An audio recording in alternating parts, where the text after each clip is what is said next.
Sa akin, baliwala ang material. Kung makakatulong, makakabigay ng saya, yun ang purpose ko na. Yun na. So, nangyayari.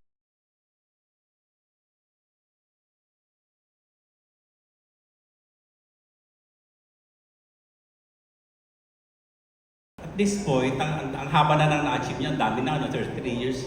Ano pa bang kulang? Ano pa yung mga goal ninyo na gusto niyo maabot at this point? Actually, wala na. Gusto ko lang maging successful itong millionaire. Maraming manalo. Yun lang talaga. Yun ang pag nagme-meeting kami, sana maraming manalo. Ano, sana maraming matulungan. Meron kami segment dito yung Willingly Yours. Willingly Yours is a foundation.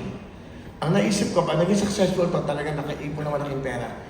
Paiikutin ko yung buong Pilipinas. I want to help the government. Hindi man ako nanalo, wala naman ako sa posisyon. Yung mga liblib na lugar na walang eskwelahan. Kung kaya namin magpatayo ng eskwelahan, papalagay ng mga TV, yung mga wifi, we can do that. Kasi meron lang Starlink ngayon, di ba? So yung mga teachers na nagbubuwis ng buhay na tumatawid sa ilog na nakikita ko yan eh. Oh, so gagawa kami ng parang pwede kami magpatayo ng tulay. Basta maging successful to, we will share all the blessings ng programa ito sa mga kababaeng mahirap. Ako, gusto kong tumulong sa gobyerno. Nandyan ako, nakaposisyon o hindi, tutulong pa rin kami. Ang programang ito, magiging daan to sa mga kababayan nating mahirap. More than 90% mahirap ang kababayan natin. Inaral ko na lahat yan, inalam ko na lahat yan. So isa yan sa mga gusto kong gawin.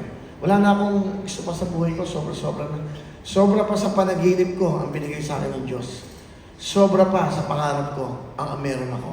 Kaya wala na akong, kung kukunin niya ito anytime, okay lang sa akin. Basta, di ba, huwag lang akong magkakasakit ng grabe, okay na sa akin yun. Sa akin, baliwala ang material. Kung makakatulong, makakabigay ng saya, yun ang purpose ko na. Yun na. So, nangyayari sa buhay natin ngayon, mga kababayan.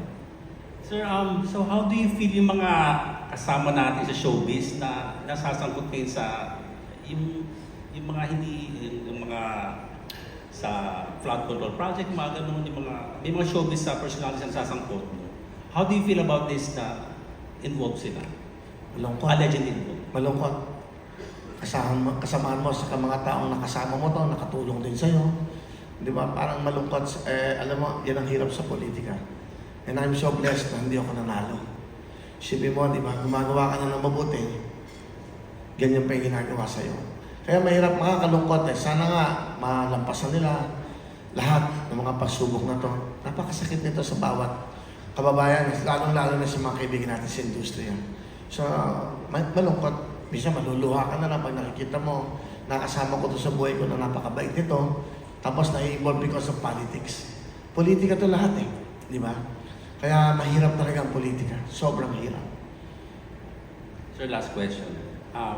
Mensahe po na gusto nyo, or apila na gusto nyo ipabot kay Presidente o kay Vice President? Sana, magkaayos. Hindi magiging maayos ang buhay ng bawat Pilipino kung hindi sila makakasundo.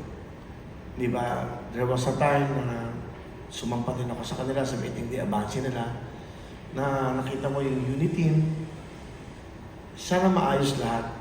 Alam mo, yung dalawang leaders mo, pag hindi magkasundo, wasak na eh. Watak na yung bansa. Pero kung magkasundo sila, siguro maraming magagawa eh. Lalong-lalo sa mga kababayan natin. Sana dumating yung time, lumambot yung kanilang kalooban, mawala yung pride, mawala yung ego, at mawala yung galit. Kasi ano to, hatred. Pag galit ka sa kapwa mo, ang hirap matulog. Di ba? Kung wala kang kaaway, di ba? Ang sarap matulog. Niyayakap yung pamilya mo. Niyayakap yung mga anak mo.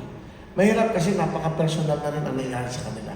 Kaya for me, sana hindi idinadamay ang ating mga kababayan sa away ng politika. Yun lang. Maraming salamat. Thank you.